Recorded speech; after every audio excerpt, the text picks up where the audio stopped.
le lustre de la salle à manger du country club de la famille White capte la lumière de l'après-midi juste comme il faut, projetant des arcs-en-ciel fragmentés sur un acajou qui coûte plus cher que la plupart des voitures.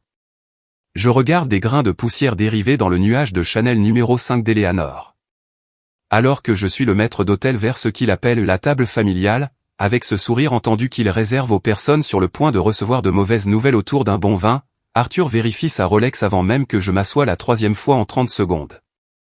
Eleanor ajuste ses perles avec le mouvement précis de quelqu'un qui a répété ce geste dans un miroir.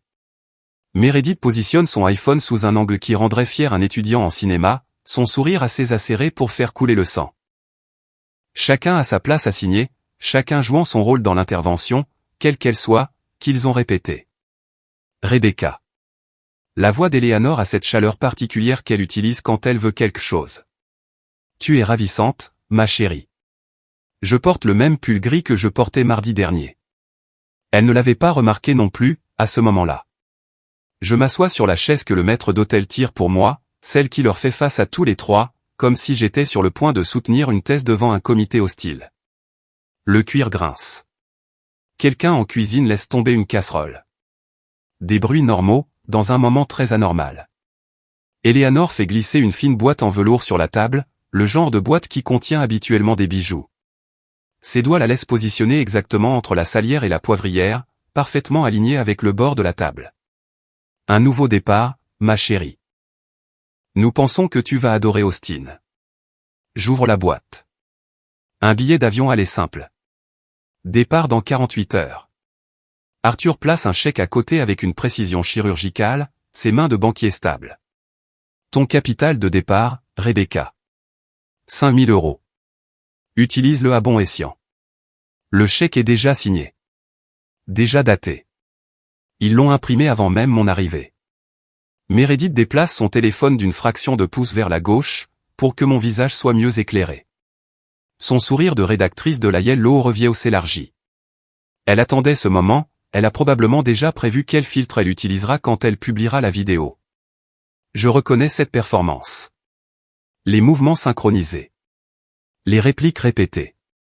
Il planifie cela depuis des mois, et je suis censé m'effondrer au bon moment. Mon esprit retourne à l'année dernière. Le gala de charité annuel de la famille White, au Ritz-Carlton. J'étais venu directement des essais sur le terrain de TerraSense, et je n'avais pas eu le temps de me changer. Mes chaussures de randonnée étaient encore un peu poussiéreuses. Je pensais qu'il comprendrait. Je pensais que peut-être, pour une fois, mon travail importerait plus que les apparences. Harrison Blackwood m'a coincé près de la fontaine de champagne. Le client le plus important d'Arthur. Celui qui contrôle la moitié de ses bonus trimestriels. Son rire a percé à travers le quatuor à cordes. Arthur, je ne savais pas que vous engagiez les jardiniers pour vos soirées. Le visage d'Arthur est devenu blême. La main d'Eleanor a trouvé mon coude plus tard, ses doigts s'enfonçant assez fort pour laisser des marques. Tu as humilié cette famille, Rebecca. Cela ne se reproduira pas, c'est cette nuit-là qu'ils ont décidé. Je pouvais le voir dans le regard qu'Arthur et Eleanor ont échangé par-dessus leur flûte de champagne. L'exil à Austin s'est cristallisé à ce moment-là, entièrement formé. Le schéma avait commencé bien avant cela, cependant. J'avais 8 ans quand le récital de piano de Meredith a eu lieu en même temps que mon expo science. J'avais remporté la première place. J'avais créé un système de filtration d'eau fonctionnelle à partir de matériaux ménagers. Mademoiselle Peterson avait dit que c'était le projet le plus avancé qu'elle ait vu en 20 ans d'enseignement. Rebecca comprend le sacrifice, m'a dit Arthur dans la voiture. Nous allions au récital de Meredith. Mon trophée est resté à la maison, sur le comptoir de la cuisine. J'ai compris le sacrifice. J'ai compris que le club de débat avait été annulé pour que Meredith puisse faire des procès fictifs. Que des stages avaient été refusés parce que les obligations familiales signifiaient toujours les besoins de Meredith. Que mon diplôme en sciences de l'environnement était une œuvre de charité coûteuse, alors que son admission en droit à Yale était encadrée dans la salle à manger. J'ai compris que j'étais la fille qui ne cadrait tout simplement pas. Eleanor me regarde maintenant, attendant les larmes. Arthur attrape déjà son verre d'eau, préparant son discours sur l'amour vache. Le pouce de Meredith plane au-dessus du bouton d'enregistrement. Je laisse le silence s'étirer. Je les laisse le savourer. Je les laisse penser qu'ils ont gagné. Merci. Ma voix reste égale. Stable. Je l'utiliserai intelligemment. Les épaules d'Arthur s'affaissent. Le sourire d'Eleanor devient sincère. Le problème Rebecca, enfin résolu. La déception de Meredith traverse son visage. Pas de larmes pour sa vidéo.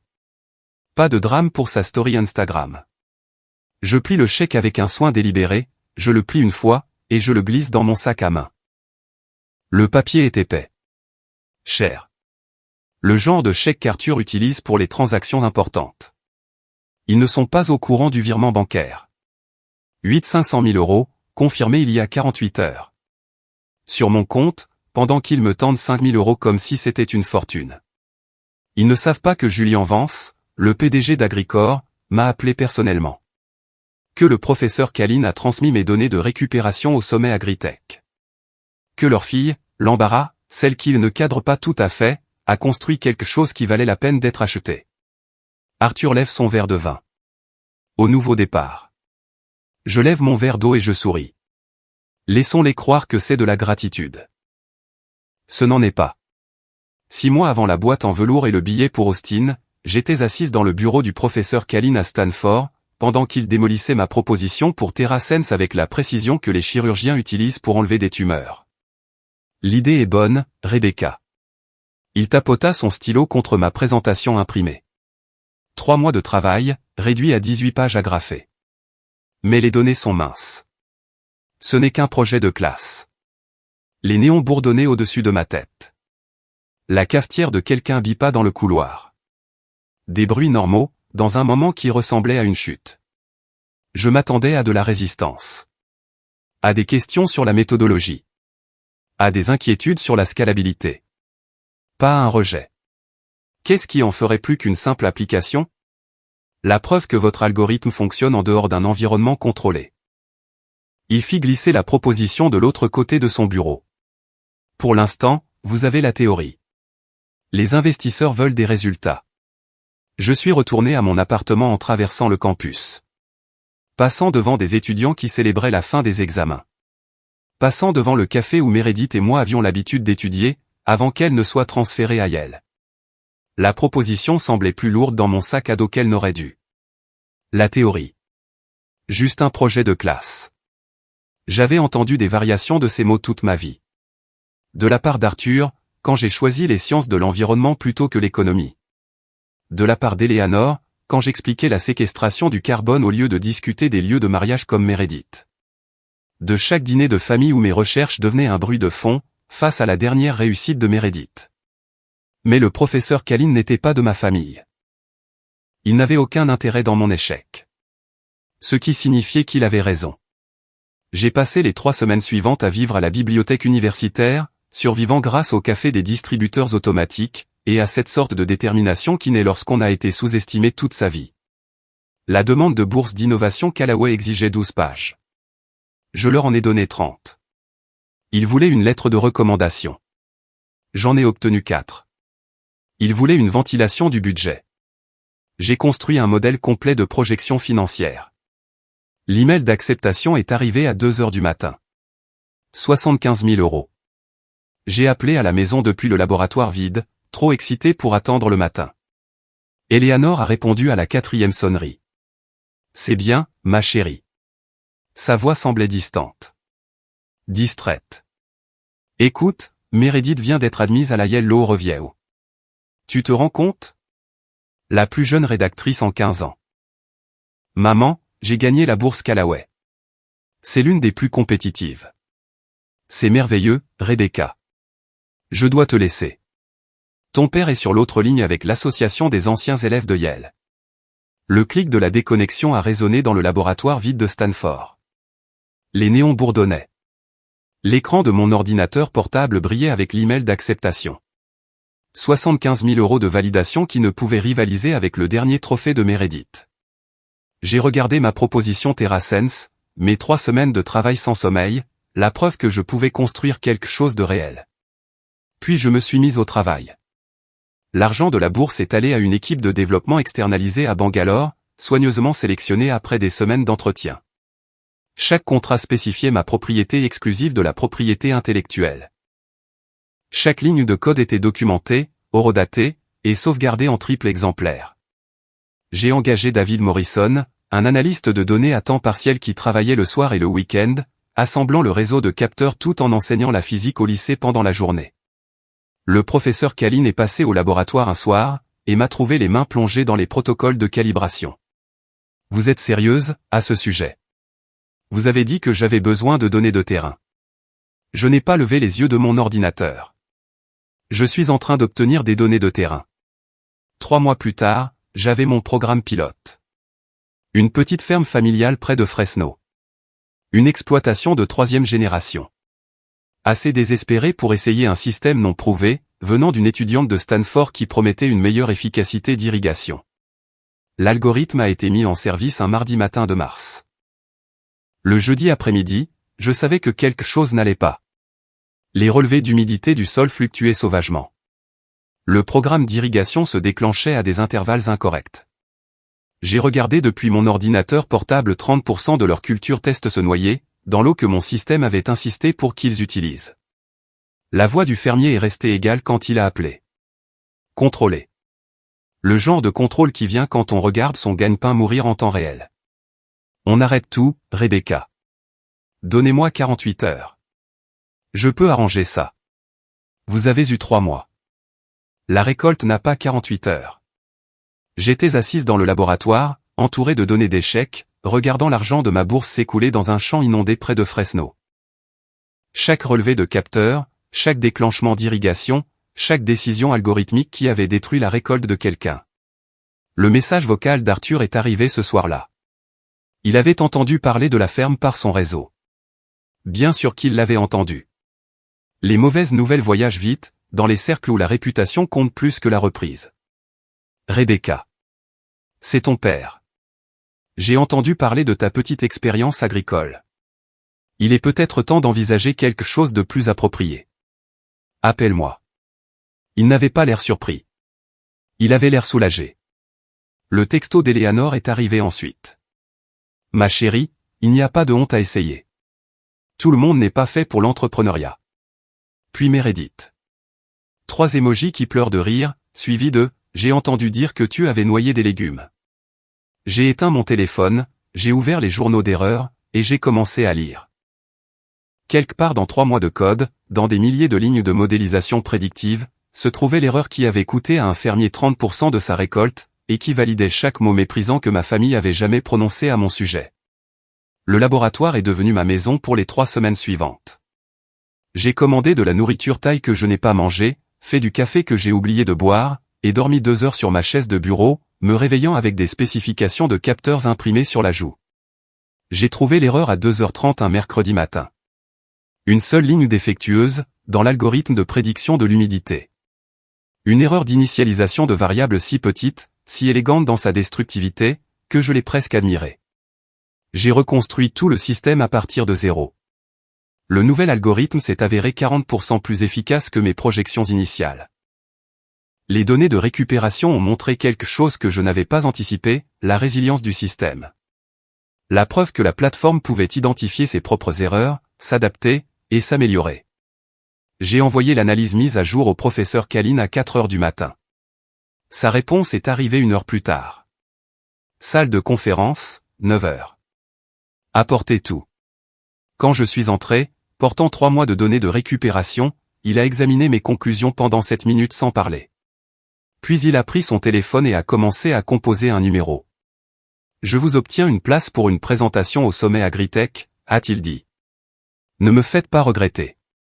Julien Vance était assis au 3e rang pendant ma présentation, prenant des notes pendant que j'expliquais comment un échec catastrophique avait produit un système plus robuste. Comment les journaux de récupération prouvaient une résilience adaptative. Comment TerraSense n'était plus seulement fonctionnel, il était révolutionnaire. Son équipe technique m'a appelé 2 jours plus tard. 4 ingénieurs seniors en ligne, interrogeant chaque ligne de code, chaque point de données, chaque projection. J'avais passé 6 mois à tout documenter. Chaque décision, chaque revers, chaque avancée. Mes dossiers méticuleux sont devenus mon plus grand atout. L'offre d'acquisition est arrivée 24 heures après cet appel. 500 000 €, et le poste de directrice du développement durable au siège d'Agricor à Chicago. J'ai sauvegardé la confirmation du virement, mais je ne l'ai dit à personne. Ni au professeur Kalin. Ni à David Morrison. Et certainement pas à ma famille. Ce secret ressemblait à du pouvoir, à une preuve, à tout ce qu'ils n'avaient jamais cru que je pourrais construire. Le dessert arrive dans une coupe en cristal, le genre qui capte la lumière et la renvoie comme de minuscules accusations. Crème brûlée. Mon dessert préféré, selon Eleanor, bien que je déteste sa texture depuis l'âge de 12 ans. Elle n'a jamais remarqué, lors des dîners de famille, que je la poussais dans l'assiette, créant des motifs dans la croûte de sucre brûlé au lieu de la manger. Je lève ma cuillère. Le sucre craque avec un son qui semble trop fort, dans le silence prudent de notre table. Arthur se penche en arrière sur sa chaise, le cuir grinçant sous son poids. Il passe en mode discours. Je le reconnais à la façon dont il ajuste d'abord ses boutons de manchette, puis son col, le même rituel qu'il utilise avant les présentations aux clients. Rebecca, ta mère et moi avons beaucoup réfléchi à cela. Sa voix a cette autorité de salle de conseil, celle qui conclut les affaires et met fin aux discussions.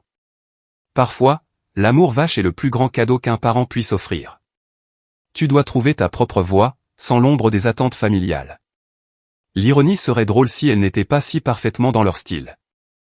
Les attentes familiales sont la seule chose qu'il m'ait jamais donnée. Eleanor tamponne ses yeux avec une serviette qui coûte probablement 40 €. Ses larmes sont parfaitement synchronisées, parfaitement placées, pas assez pour faire couler son mascara, juste assez pour briller. Nous voulons ce qu'il y a de mieux pour toi, ma chérie. Un nouveau départ, où tu pourras vraiment découvrir qui tu es censé être. Qui je suis censé être. Comme si je ne l'avais pas déjà découvert, dans un laboratoire de Stanford à 3 heures du matin, en réécrivant du code jusqu'à ce que mes yeux me brûlent. Comme si je n'étais pas déjà devenu exactement qui je suis censé être, et qu'ils n'avaient tout simplement pas pu le voir. Le sourire de Meredith s'élargit. Elle a cessé d'essayer de cacher sa satisfaction. Son téléphone est maintenant posé sur la table, enregistrant ouvertement, capturant chaque angle de ma prétendue défaite. Elle montera ça plus tard, ajoutera peut-être une bande-son. Quelque chose d'inspirant, sur la famille et les secondes chances. C'est exactement ce dont j'avais besoin, leur dis-je.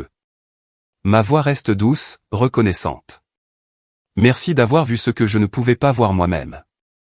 Les épaules d'Arthur se détendent. Eleanor tend la main sur la table pour tapoter la mienne, ses bagues en diamant froides contre ma peau. Dans ma tête, je fais des maths. Leurs 5 000 € contre mes 8,5 millions. Leur cotisation au country club contre mon salaire de directrice du développement durable. Leur intervention soigneusement construite contre la confirmation de virement qui se trouve dans mes emails, datés de 2 jours avant même ce dîner. J'ai déjà gagné. Ils sont juste trop occupés à jouer la comédie pour le remarquer. Le serveur remplit les verres d'eau. Quelqu'un à la table voisine rit.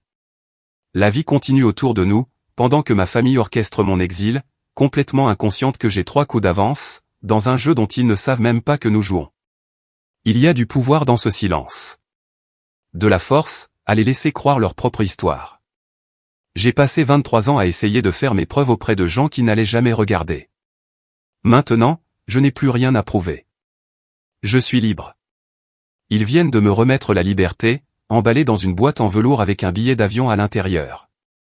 Le téléphone de Meredith vibre. Elle baisse les yeux, son sourire devenant prédateur. Publié, murmure-t-elle, mais assez fort pour que je l'entende. Ses doigts se déplacent sur l'écran avec une vitesse exercée. Mon propre téléphone vibre dans mon sac. 1 fois. 2 fois. 10 fois en succession rapide. Le groupe WhatsApp de la famille est en éruption. Je sais, sans même regarder, ce que Meredith a posté. Des extraits montés de ce soir, probablement. Des coupes stratégiques qui me font paraître perdu, et eux, généreux. Une légende sur les nouveaux départs et le soutien familial. Peut-être un emoji de main en prière. Les réponses affluent. J'imagine le cousin Bradley, je vais glisser un mot pour elle dans une entreprise à Austin. Le marketing pourrait être parfait pour elle. Tante Patricia, l'enseignement? Quelque chose de simple pourrait être juste ce qu'il faut. Oncle James, ces jeunes ont besoin d'être guidés. Bien joué, Arthur. Le récit familial, se cimentant en temps réel. Rebecca l'échec. Rebecca la cause perdue. Rebecca, sauvée par la générosité familiale. Mon téléphone vibre à nouveau. Un rythme différent. Un texto, pas WhatsApp. J'attends qu'Eleanor s'excuse pour saluer quelqu'un de l'autre côté de la pièce. Que Arthur soit entraîné dans une conversation sur les taux d'intérêt avec un collègue de passage. Que Meredith soit distraite par les statistiques d'engagement de ses propres réseaux sociaux. Puis je vérifie. Professeur Kalin, j'ai entendu pour Agricor. Ne laisse personne éteindre cette lumière. Je ferme les yeux. Je les rouvre. Le lustre du country club brille toujours. La crème brûlée est toujours à moitié mangée, dans de la porcelaine chère. Un autre texto arrive. Marcus Chen, Chicago a de la chance de t'avoir. On boit un verre quand tu arrives. Puis un autre. Un numéro que je ne reconnais pas, mais la signature le trahit. Programme de visite d'appartement en pièces jointes. Bienvenue dans l'équipe. Bureau de Julien Vance. 2 téléphones. 2 vies. Une pour la performance. Une pour la réalité. Les White gèrent toujours mon histoire sur le WhatsApp familial. Ils continuent de poster, de commenter, et de remodeler mon histoire en quelque chose qu'ils peuvent contrôler. Ils continuent de me peindre comme le projet familial. Celle qui avait besoin d'être sauvée. Pendant ce temps, l'équipe juridique d'Agricor finalise mon contrat de travail. Mon appartement à Chicago a une vue sur le lac Michigan. Le professeur Kalin me recommande pour des conférences. Marcus m'ajoute à son réseau personnel de fondateurs qui ont réellement construit quelque chose. La famille choisie contre la famille de sang. Le contraste n'a jamais été aussi clair. Eleanor revient à table, suivie de près par Arthur. Meredith pose enfin son téléphone, satisfaite de sa documentation sur ma chute. Tu m'accompagnes à ma voiture, demande Arthur. Pas vraiment une question. Dehors, le parking sans l'argent, le cuir neuf, l'eau de Cologne importée, et cette odeur particulière de privilège qui s'accroche aux choses chères. Des valets se déplacent entre des véhicules qui coûtent plus que ce que la plupart des gens gagnent en un an. La Mercedes d'Arthur est garée sous un lampadaire, sa peinture noire brillante nous renvoyant nos formes, comme dans un miroir déformant. Il se tourne vers moi, son expression s'est adoucie en quelque chose qu'il pense probablement paternel.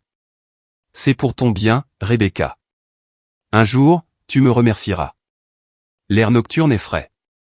Je peux entendre d'autres familles quitter le club. Des rires. Des portières de voiture. Les sons ordinaires de gens qui ne viennent pas d'orchestrer une intervention autour d'une crème brûlée. Je le fais déjà, papa. Je croise son regard. Tu m'as appris exactement ce que j'avais besoin d'apprendre. La confusion traverse son visage. Il essaie de déchiffrer mes mots, cherchant le sarcasme ou l'amertume. Il n'en trouvera pas. Je pense chaque mot. Il m'a appris que j'étais seul. Il m'a appris que certaines personnes ne verront jamais votre valeur, peu importe ce que vous accomplissez. Il m'a appris que parfois, le plus grand cadeau est de découvrir que vous n'avez finalement pas besoin de l'approbation de quelqu'un. Ce sont des leçons qui valent 8,5 millions d'euros. Bien. Il s'éclaircit la gorge. Austin sera bon pour toi. De nouvelles perspectives. Je hoche la tête. Laissons-le le croire. De retour à l'intérieur, Eleanor appelle mes amis d'université. Je vois son téléphone collé à son oreille, son expression figée en mode mère inquiète. Expliquant l'intervention. Contrôlant l'histoire avant que je puisse raconter ma propre version. Meredith rédige quelque chose sur son ordinateur portable maintenant, probablement son post LinkedIn sur le soutien aux membres de la famille en difficulté, sur l'importance de l'amour vache et des valeurs familiales. Il serre les rangs. Réécrivent l'histoire. S'assure que tout le monde connaisse leur version, avant que la mienne ne puisse faire surface. Je sors mon téléphone et je commence à documenter. Capture d'écran des messages WhatsApp. Mémo vocal notant l'heure et le lieu du discours d'Arthur sur le parking. Photo du chèque, du billet, de la boîte en velours. Des preuves. Des données. Des faits. Laissons-les croire qu'ils ont gagné. Laissons-les contrôler leur récit pour l'instant. Je construis le mien, méthodiquement. J'enregistre tout. Je crée une trace écrite dont ils ne soupçonnent même pas l'existence. Dimanche soir, je monterai dans un avion. Mais pas celui qu'ils ont acheté. Lundi matin, Forbes publiera un article qu'ils n'ont pas vu venir. 48 heures avant la détonation. Avant que leur histoire soigneusement construite n'explose en quelque chose qu'ils ne peuvent ni contrôler, ni éditer, ni expliquer. Je retourne à table. Eleanor pleure à nouveau. Meredith calcule sa stratégie sur les réseaux sociaux. Et moi, je souris. Vraiment. Parce qu'ils viennent de me faire le plus grand des cadeaux, la liberté de n'avoir plus rien à prouver. La lumière du dimanche matin filtre à travers les fenêtres de mon appartement, attrapant la poussière de 2 valises ouvertes sur mon lit. Je suis en train de plier un pull de friperie quand on sonne à la porte. À l'improviste. Exactement comme Eleanor. Je regarde par le Judas. La voilà, tenant un gobelet Starbucks comme un accessoire, sa tenue de brunch du dimanche parfaitement repassée. Ma chérie, j'ai pensé que tu aurais peut-être besoin d'aide pour faire tes bagages. Elle me dépasse avant que je puisse répondre, ses yeux balayant déjà mon appartement avec la précision d'un inspecteur immobilier. Déménager est si accablant. Accablant. Comme si je n'avais pas orchestré 3 conteneurs d'expédition internationaux et un dossier de relocalisation d'entreprise la semaine passée. Je désigne les valises. Je suis juste en train de finir. Eleanor pose son café sur le comptoir de ma cuisine sans utiliser de sous-verre. Elle prend mon diplôme de Stanford de la pile à côté de la valise, et passe un doigt manucuré sur le cadre. Tu n'auras pas besoin de tes diplômes à Austin, ma chérie. Un nouveau départ signifie tout laisser derrière soi. Le diplôme est un duplicata, le vrai a été expédié à Chicago mardi. Tu as raison, maman. Je le prends de ses mains, le repose. Nouveau départ. Nouveau commencement. Son sourire s'épanouit, sincère. Je suis si contente que tu comprennes. Elle se dirige vers mon placard, sort mon blazer d'entretien. Le bon. Laine bleue marine, sur mesure. Et ça, c'est beaucoup trop formel pour la culture décontractée d'Austin. Ce blazer est déjà suspendu dans le dressing de mon Pantouse à Chicago. Celui-ci vient de Goodwill, acheté hier pour 19 €.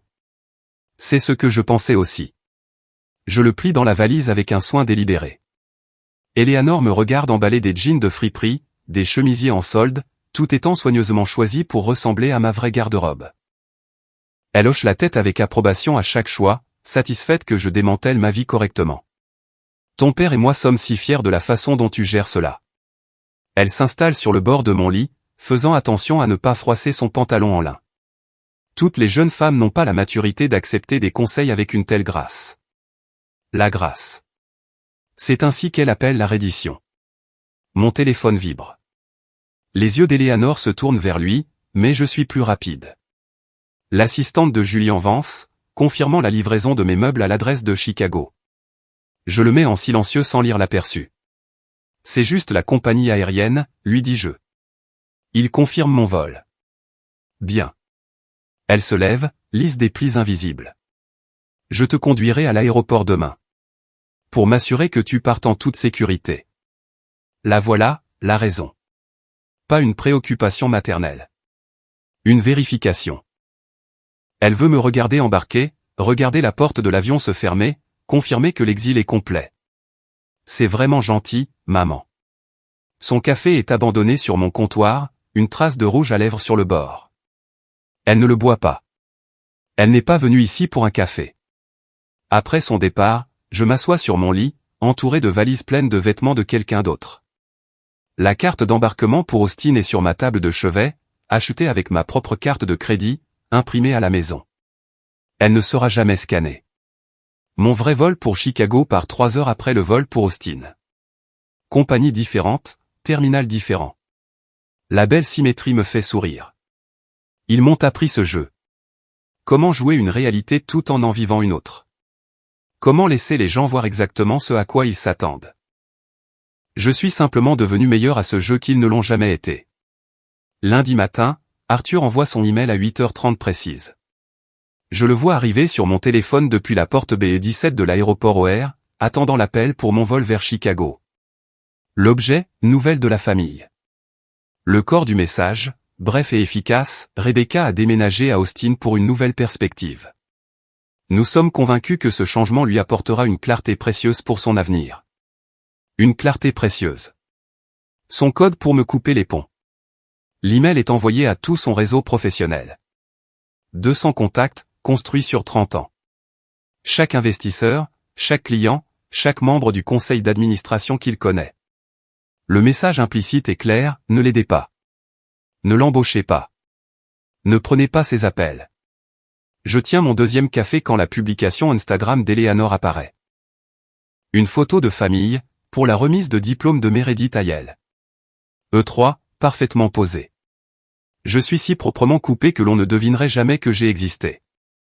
La légende, notre petite étoile de la Yellow Review. Si fier des accomplissements de Meredith. 37 likes en 5 minutes. Meredith publie 20 minutes plus tard. Une story Instagram. La porte de mon appartement. Fermée. Le numéro visible. Puis une photo de la place de parking vide où se trouvait ma voiture. Sa légende est superposée dans cette police de caractère mignonne, quand les frères et sœurs choisissent des chemins différents. Je lui souhaite le meilleur. 300 vues déjà. Ils ne font pas que m'exiler. Ils m'effacent. Mon groupe d'embarquement est appelé. Je mets mon téléphone en silencieux. Je rassemble mon bagage à main. Le vol pour Austin est déjà parti de l'autre terminal. Eleanor s'est probablement tenue à la fenêtre, le regardant décoller, croyant que j'étais à bord. L'hôtesse de l'air scannait mon billet. Bienvenue à bord, Mademoiselle White. Chicago attend. Mon bureau d'angle chez Agricor. Mon Pantouse surplombant le lac Michigan. Ma nouvelle vie, construite sur leur mépris. Les moteurs de l'avion vrombissent. 9 heures, heure de l'Est. L'article de Forbes est mis en ligne. Je suis quelque part au-dessus de l'Indiana quand mon téléphone se met à vibrer avec une telle intensité qu'il manque de traverser ma tablette. Le Wi-Fi de l'avion charge lentement, mais le titre de Forbes apparaît en texte noir et net, Agricor acquiert la start-up agritech révolutionnaire, TerraSense, pour 8,5 millions d'euros. Le sous-titre, l'algorithme d'irrigation de la fondatrice de 23 ans, Rebecca White, promet de transformer l'agriculture durable. Mon portrait professionnel occupe la moitié de l'écran. Celui que le professeur Kalin a insisté pour que je fasse le mois dernier. Pas recadré. Pas effacé. En plein centre. L'article détaille tout. La bourse Callaway. L'essai catastrophique à la ferme. La réécriture de l'algorithme. Les termes de l'acquisition. Mon nouveau titre chez Agricor, directrice du développement durable. J'actualise mon LinkedIn. Le poste du professeur Kalin est apparu il y a 6 minutes, fier de mon étudiante, Rebecca White. La véritable innovation se produit lorsque des esprits brillants refusent d'accepter l'échec comme une finalité. Félicitations pour l'acquisition de TerraSense. 43 partages déjà. Le compte officiel de Stanford a publié 5 minutes après. La photo de la cérémonie de remise de la bourse. Moi, tenant le chèque surdimensionné. Le professeur Kalin à mes côtés. Tous deux souriants. Félicitations à Rebecca White, diplômée en sciences de l'environnement de Stanford, pour l'acquisition réussie de TerraSense par Agricor. Faire la différence dans l'agriculture durable. L'annonce d'Agricor est apparue à 9 heures précises. Professionnelle. Soignée. Accueillante. Ma biographie, soulignant les améliorations d'efficacité de l'algorithme. Mon rôle, à la tête de la nouvelle division du développement durable. Le fil Twitter de Marcus a commencé simplement, honoré d'avoir travaillé avec la fondatrice visionnaire Rebecca White sur TerraSense. Voir des gens brillants résoudre des problèmes impossibles ne vieillit jamais. La contre-narration se construit d'elle-même. Organique. Véridique. Inarrêtable. L'assistante d'Arthur, essayant de le joindre. Le bureau d'Harrison Blackwood, appelant la maison. La présidente du conseil d'administration de l'œuvre de charité d'Eleanor, laissant des messages vocaux. J'imagine Arthur dans son bureau, son assistante lui montrant l'article de Forbes sur son iPad. La couleur qui quitte son visage. Son téléphone qui sonne. Harrison Blackwood, appelant personnellement. Arthur, pourquoi n'avez-vous pas mentionné l'entreprise de Rebecca? J'aurais investi. 8 millions et demi? Cet algorithme pourrait révolutionner l'agriculture de précision.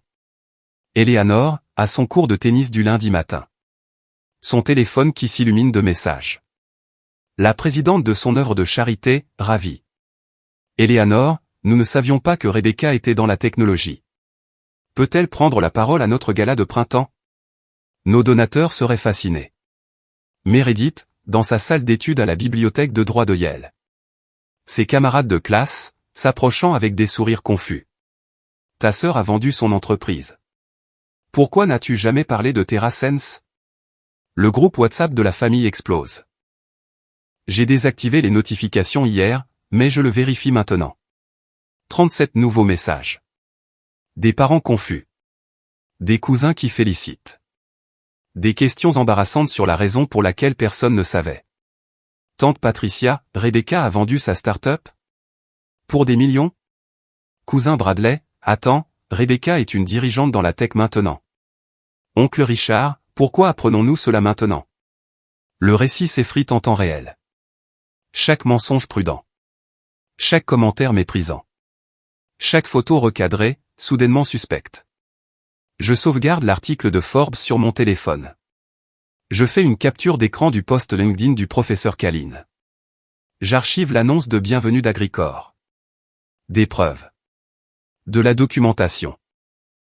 Des faits. Au moment où mon avion atterrit à OR, j'ai 43 appels manqués, 16 messages vocaux, et 62 textos, la plupart de numéros que je n'ai pas entendus depuis des années. 3 de la ligne de bureau d'Arthur. 7 du portable d'Eleanor. 12 de Meredith. Je n'en écoute aucun. Pas encore. Mon chauffeur de Chicago m'attend aux arrivées, avec mon nom sur une tablette. Professionnel. Efficace. Rien à voir avec la surveillance étouffante d'Eleanor. Bienvenue à Chicago, Mademoiselle White. La silhouette de la ville se dresse devant moi. Mon nouveau départ, construit sur leur mépris. Laissons-les s'agiter. Laissons-les appeler. Je suis déjà parti. La lettre arrive un mardi matin, 2 semaines après qu'ils aient cessé d'essayer de me joindre directement. Le conseiller juridique général d'Agricor me la transmet, avec un objet qui rend mon café amer, affaire juridique nécessitant votre attention. J'ouvre le PDF dans mon bureau de Chicago. Le lac Michigan s'étend, gris et sans clapotis, au-delà de ma fenêtre. L'entête appartient à Whitmore et Associates, le cabinet qu'Arthur utilise pour ses négociations les plus agressives. Demande formelle de règlement concernant la propriété intellectuelle de TerraSense. Le langage est précis, calculé. L'œuvre d'Arthur, habillée en terminologie juridique.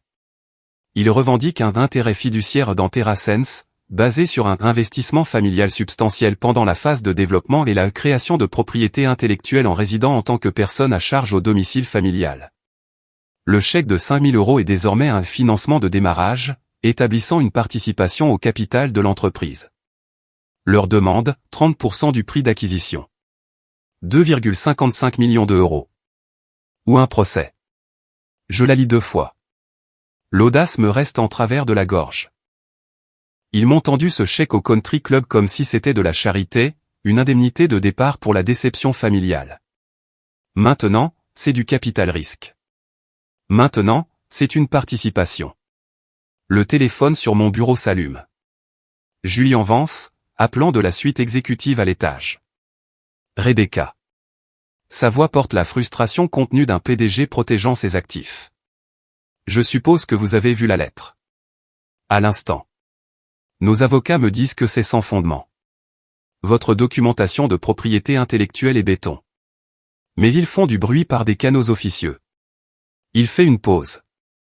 Eleanor White a contacté 2 de nos membres du conseil d'administration hier. Des appels préoccupés sur les conflits familiaux et votre stabilité. Ma mâchoire se serre. Bien sûr qu'elle l'a fait. Eleanor sait exactement quelle ficelle tirer. Meredith rédige un éditorial, continue Julien. Quelque chose sur l'éthique des startups et les obligations familiales. Ses diplômes de Yale lui donnent un poids qu'elle ne mérite pas, je ferme les yeux. L'assaut coordonné. Arthur, appliquant la pression juridique. Eleanor, travaillant son réseau social. Meredith, construisant le récit public.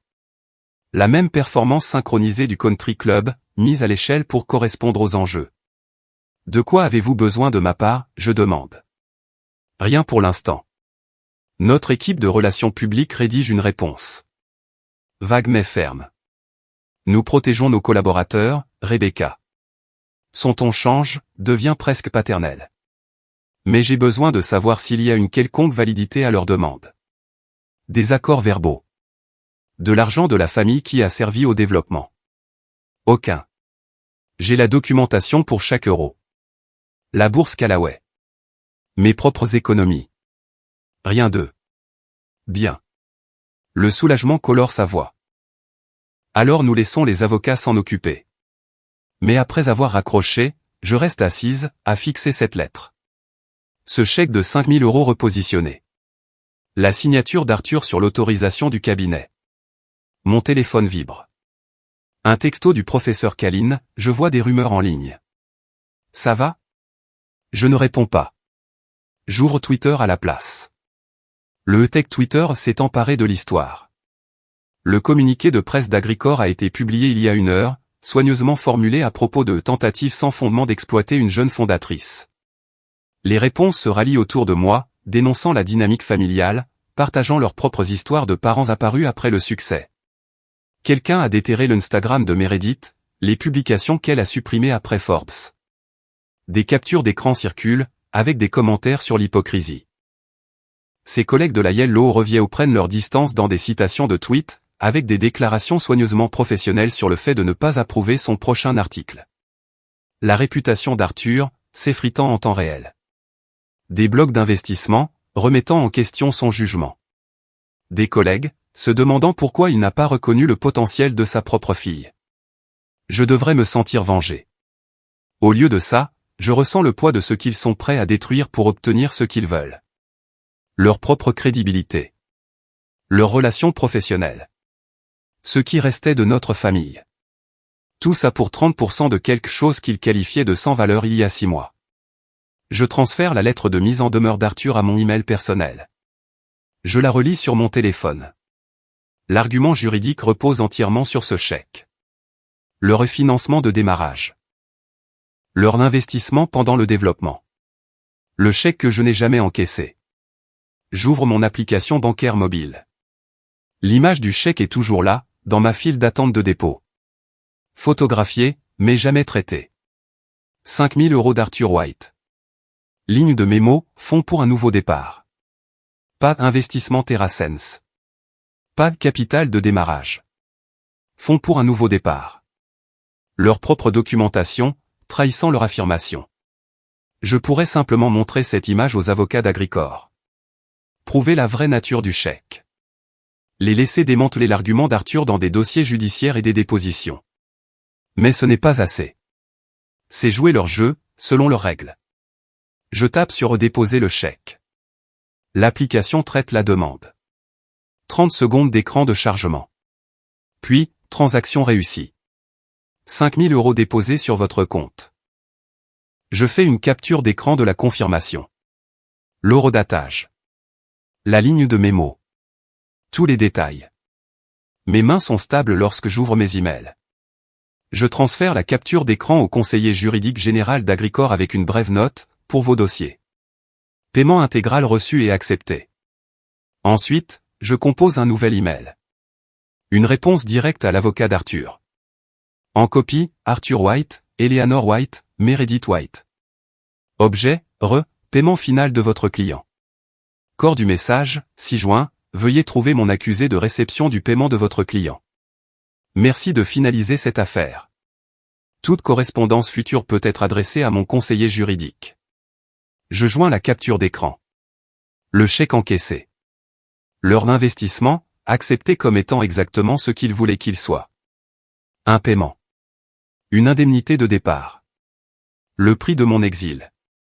Mon doigt plane au-dessus du bouton envoyer.